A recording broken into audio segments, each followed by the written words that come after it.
My name is Sarah Winter, and I learned early in life that some families measure love in dollar signs. Growing up in the prestigious Winter family meant living under the constant pressure of expectations, not just about who you were, but more importantly, how much you were worth. I was always different from my cousins. While they chased corporate dreams and fought for positions in the family's investment firm, I saw a different path. Energy infrastructure fascinated me. The intricate systems that powered cities, the potential for sustainable solutions, the way everything connected. But in the Winter family, if you weren't in finance or real estate, you might as well not exist. Another crazy idea, Sarah, my cousin Marcus would say, his voice dripping with condescension whenever I tried to explain my passion for renewable energy. I suppose someone has to read electric meters for a living. The annual Winter family Christmas gathering was always a parade of wealth and achievements. This year was no different as we gathered at Uncle Philip's mansion, a sprawling estate that screamed old money and privilege. The 20-foot Christmas tree in the foyer dripped with ornaments worth more than most people's cars. Aunt Victoria stood by the fireplace, diamond tennis bracelet catching the light as she gestured with her wine glass. Did you hear about Marcus? Just closed a $50 million real estate deal. Following right in his father's footsteps, her eyes slid to me, sharp with disapproval. And Sarah, are you still doing that? What was it again? Something with power plants. I took a slow sip of wine, remembering the contracts sitting on my desk at home. Contracts they knew nothing about. Yes, Aunt Victoria, still working in energy. My cousin Olivia, fresh from her promotion to VP at Winter Investment Group, snickered. God, Sarah, don't you get tired of being the family charity case? Even the cleaning lady drives a better car than you. I glanced out the window at my modest Honda Civic parked among the Mercedes and BMWs. They had no idea that I chose to keep driving it even after Winter Peak Holdings, my company, had acquired its fourth power utility. Speaking of charity, Uncle Philip's voice boomed across the room as he joined our little circle. It's time for the gift exchange. Though Sarah, dear, if you couldn't afford to participate this year, we understand. The room fell quiet as everyone turned to look at me. This was their favorite part, the annual ritual of expensive gifts that served as a measuring stick of success. I watched as Olivia unwrapped a Cartier watch from Marcus, as Aunt Victoria exclaimed over a first-class vacation package from her husband. When it was my turn, I handed out simple cards to each family member. It's not much, I said softly, playing my role. Just something small to show I care. Marcus barely glanced at his card before tossing it aside. How thoughtful. A card. Maybe next year you can afford actual presents. I saw my card flutter into the wastepaper basket, and something inside me hardened. They had no idea that those cards contained information that would become very relevant very soon. You see, while they were busy mocking my career choices, I had been quietly building an empire. Winter Peak Holdings now controlled power utilities across 3 states. Tomorrow, the announcement would go public. We had just acquired Evergreen Energy, the company that supplied power to this very mansion. And with that acquisition came something interesting. The discovery that the Winter family's various properties had been grossly underpaying for electricity through a fraudulent billing scheme orchestrated by Uncle Philip himself. I excused myself early from the gathering, citing work obligations. Of course you have to leave, Olivia called after me. Those electric meters won't read themselves. As I drove home in my trusty Honda, I smiled, thinking about the letters that would arrive with their January bills. Detailed audits of years of fraudulent billing, demands for back payment with interest, and notification of new ownership. Soon they would learn that the family's charity case now held the switch to their lights. But that was tomorrow's drama. Tonight, I had contracts to sign and an empire to run. The power company acquisition was just the beginning. I had spent years building Winter Peak Holdings from the ground up, careful to keep my name hidden behind layers of corporate structure. Not out of shame, but because I knew this day would come. The day when my family's mockery would finally meet reality. Let them laugh at my Honda. Let them sneer at my simple gifts. In less than 24 hours, they would learn what real power looked like. And it had nothing to do with the size of your Christmas tree. The morning after Christmas dawned cold and bright. I sat in my home office, a converted industrial loft that would have shocked my family with its understated elegance. Watching the financial news channels, any minute now, the announcement would break. Right on schedule, the ticker tape began scrolling. BUREAKI. Winter Peak Holdings acquires Evergreen Energy in $2.8 billion deal. Largest utility merger of the year. My phone buzzed. It was James, my CFO. It's done, Sarah. The audit notices are being sent out right now. Every Winter family property will receive their updated bills by noon. I glanced at my watch. 10:30 a.m. Uncle Philip would be at his usual late breakfast. Aunt Victoria would be at her yoga class. And Marcus would be bragging about his latest deal to anyone who would listen. Their peaceful morning was about to shatter. The first call came at 11:45 a.m. Uncle Philip's name flashed on my screen. I let it go to voicemail. Then, Aunt Victoria. Then Marcus. By noon, I had 17 missed calls from family members. The emails started flooding in too. URGENT. Regarding Evergreen Energy bill. Need to discuss power company situation immediately. What is the meaning of this outrageous bill? I opened Uncle Philip's email first. His usual pompous tone had given way to barely contained panic. Sarah, there must be some mistake. We just received a bill from Evergreen Energy, now apparently Winter Peak Holdings, claiming we owe $847,000 in unpaid utilities and penalties. This is obviously an error. Call me immediately. Attached was the audit notice I had personally approved. It detailed 5 years of fraudulent billing schemes, manipulated meter readings, and falsified usage reports. Everything was meticulously documented, every number triple-checked. At 1 p.m., my office phone rang. The receptionist's voice was amused. Ms. Winter, your cousin Marcus is in the lobby. He's quite insistent about seeing you.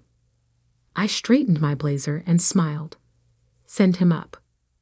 Marcus burst through my office door, his designer suit wrinkled, his face red with fury. He stopped short when he saw me sitting behind the massive desk. The city skyline spread out behind me through floor-to-ceiling windows. What the hell is this? He waved a stack of papers. Some kind of joke. I leaned back in my chair.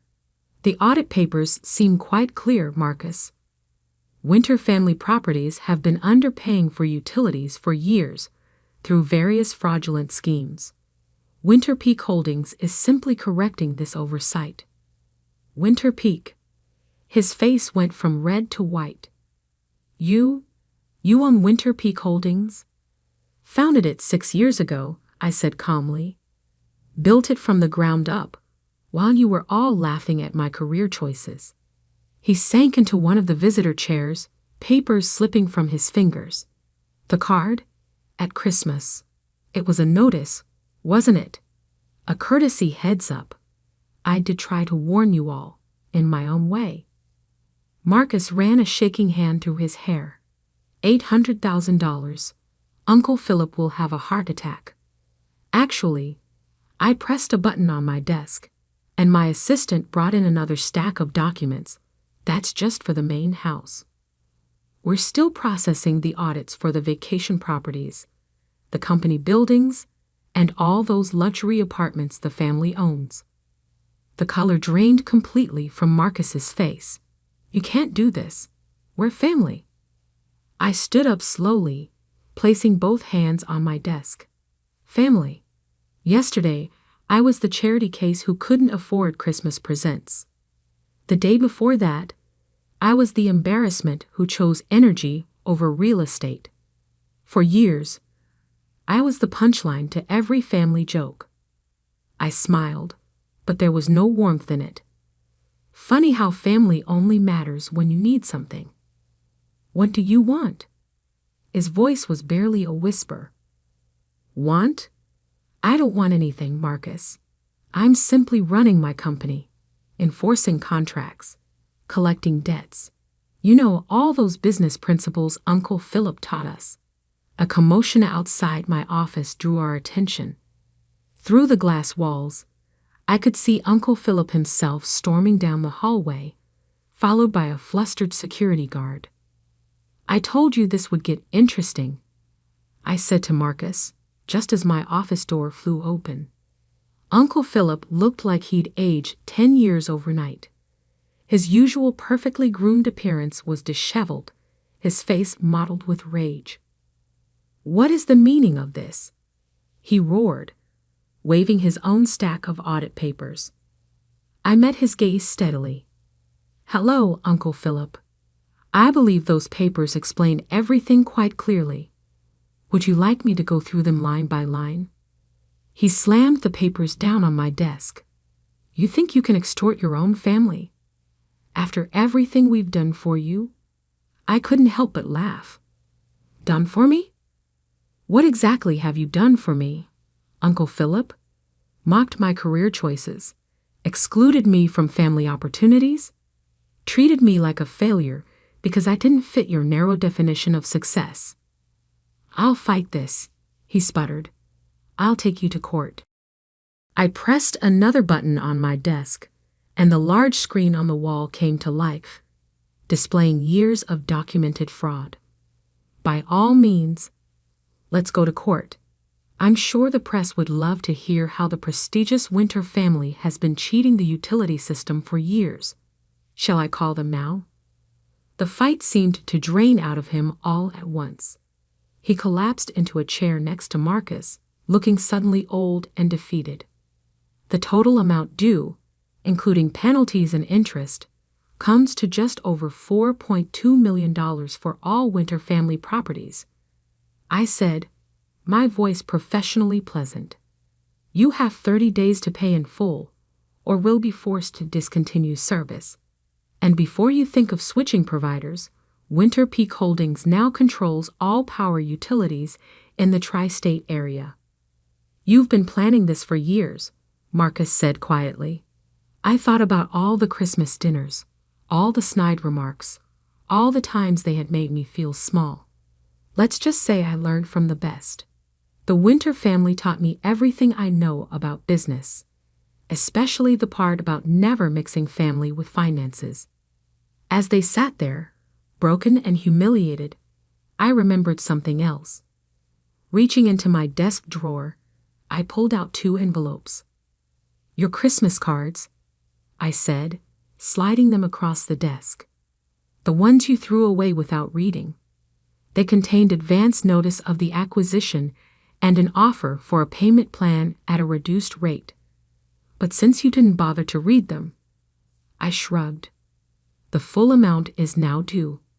Uncle Philip and Marcus stared at the envelopes, the final twist of the knife in their wounded pride. Now, I said, standing up, I have a board meeting to attend. My assistant will show you out. Happy holidays. As they shuffled out of my office, I heard Marcus mutter, She played us. All these years, she played us. I smiled, turning to look out at my city. No, Marcus, I didn't play you. I just learned to play the game better than you ever did. But this was just the beginning. The real storm was yet to come, and I had a feeling the Winter family's new year was going to be very interesting indeed. The next few weeks were a symphony of chaos. The Winter family, once so proud and untouchable, was unraveling thread by thread. My assistant forwarded me an email chain she'd accidentally been copied on. The family was desperately trying to gather the money for the utility bills. Uncle Philip had already maxed out his credit lines. Marcus's real estate deals were largely leveraged paper wealth. Aunt Victoria's jewelry was being quietly appraised for sale. But the best part? They still hadn't realized the full scope of what was coming. I sat in my office, reviewing the latest reports when my phone buzzed. It was Olivia. "We need to talk," she said, her usual smugness replaced by barely controlled panic. "The Winter Investment Group's accounts. They're frozen." I smiled, spinning slowly in my chair to face the city skyline. "Oh, that's concerning. Don't play dumb, Sarah. This has you written all over it." She was right, of course. The utility audit had been just the opening move. While investigating the fraudulent billing, my team had uncovered something much bigger: years of financial mismanagement and questionable transactions at the Winter Investment Group. As a major utilities provider, I said calmly, Winter Peak Holdings has a legal obligation to report any suspected financial irregularities we discover during our audits. The SEC is very particular about these things. The silence on the other end was deafening. "You," Olivia's voice cracked, "you reported us to the SEC?" "Not just the SEC. The audit findings have been shared with all relevant regulatory bodies. I believe the FBI's Financial Crimes Unit is particularly interested in some of Uncle Philip's creative accounting." Another call beeped through. Aunt Victoria. I put her on conference. "Sarah, darling." Her voice dripped with desperate sweetness. "We need to discuss this like family. Surely we can come to some arrangement." Family. I repeated the word thoughtfully. Funny how that word only matters when you need something. Last Christmas, I was the embarrassment, the charity case. Remember? "We were just teasing," Aunt Victoria protested. "You can't destroy the family over some hurt feelings." "I'm not destroying anything," I replied coolly. "I'm simply running my business and following the law. Isn't that what you all taught me? Business is business?" The next day, headlines exploded across financial news. Winter Investment Group under federal investigation. Winter family empire faces multiple fraud allegations. Winter Peak Holdings CEO uncovers multi-million-dollar utility fraud. By evening, my office lobby was filled with reporters. Everyone wanted to know how the quiet Winter cousin had built a power company empire right under her family's noses. How the supposed failure had become the one holding all the cards. I scheduled a press conference for the following morning. It was time to step fully into the light. The conference room was packed. Cameras flashed as I took the podium, dressed in a power suit that cost more than all the Christmas gifts my family had ever given me combined. "Good morning," I began, my voice clear and strong. "I'm Sarah Winter, CEO of Winter Peak Holdings. Today, I want to discuss our recent acquisition of Evergreen Energy and our commitment to corporate transparency and accountability." In the middle of my speech, I saw them slip into the back of the room: Uncle Philip, Aunt Victoria, Marcus, Olivia.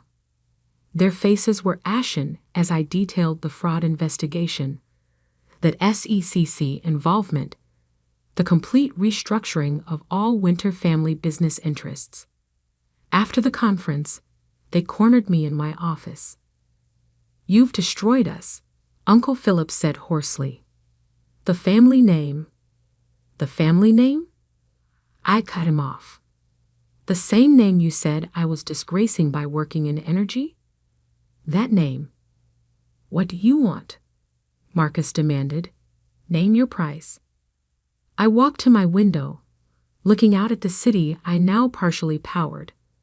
I want you to understand something. Success isn't measured by how many people you can step on. Power isn't about who has the biggest house or the most expensive car. I turned back to face them. Real power is about building something meaningful, something that lasts. While you were all playing rich family politics, I was creating an empire that actually matters. So this is your revenge? Olivia whispered. No, I shook my head. This is justice. Every fraudulent dollar will be repaid. Every illegal scheme will be exposed. And the Winter family will learn that actions have consequences. I pressed a button on my desk, and security appeared at my door. Now, if you'll excuse me, I have a company to run. Oh, and don't forget, your utility bills are due next week. As they were escorted out, I saw something I'd never seen before in their eyes. Respect. Not the kind that comes from fear or money, but the kind that comes from being completely and utterly outplayed. The Winter family's power had always been built on appearances, on old money and older secrets. But real power? That comes from being underestimated, from being patient, from building something true while others laugh at your dreams. 1 year later, I hosted the family Christmas dinner in my penthouse apartment. The same relatives who once mocked my Honda now arrived in modest cars, their designer clothes replaced by department store brands. The Winter Investment Group had been dissolved. Uncle Philip was facing criminal charges, and the family fortune had been largely wiped out by fines and restitution payments. But something else had changed too. The smears were gone, replaced by genuine conversations. The boasting had given way to honest discussions about rebuilding, about learning from mistakes.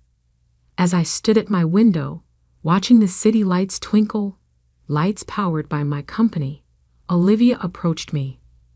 I never apologized, she said quietly, for all those years of everything.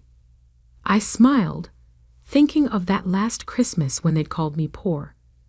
You know what the funny thing is? I never wanted their money or their approval. I just wanted them to see me. Really see me. We see you now, she said softly. Yes, I agreed, watching my family gather around my Christmas tree, humbled but perhaps finally real. Yes, you do. I raised my glass, thinking about power, not the kind that flows through electrical lines, but the kind that flows through truth, through justice, through standing up for yourself, even when no one believes in you. Merry Christmas, I said to my chastened family. May your holidays be bright. After all, I smiled, remembering all those years of mockery. I'm the one keeping the lights on. My name is Sarah Winter, and I learned early in life that some families measure love in dollar signs. Growing up in the prestigious Winter family meant living under the constant pressure of expectations, not just about who you were, but more importantly, how much you were worth. I was always different from my cousins. While they chased corporate dreams and fought for positions in the family's investment firm, I saw a different path. Energy infrastructure fascinated me, the intricate systems that powered cities, the potential for sustainable solutions, the way everything connected. But in the Winter family, if you weren't in finance or real estate, you might as well not exist. Another crazy idea, Sarah, my cousin Marcus would say, his voice dripping with condescension whenever I tried to explain my passion for renewable energy. I suppose someone has to read electric meters for a living. The annual Winter family Christmas gathering was always a parade of wealth and achievements. This year was no different as we gathered at Uncle Philip's mansion, a sprawling estate that screamed old money and privilege.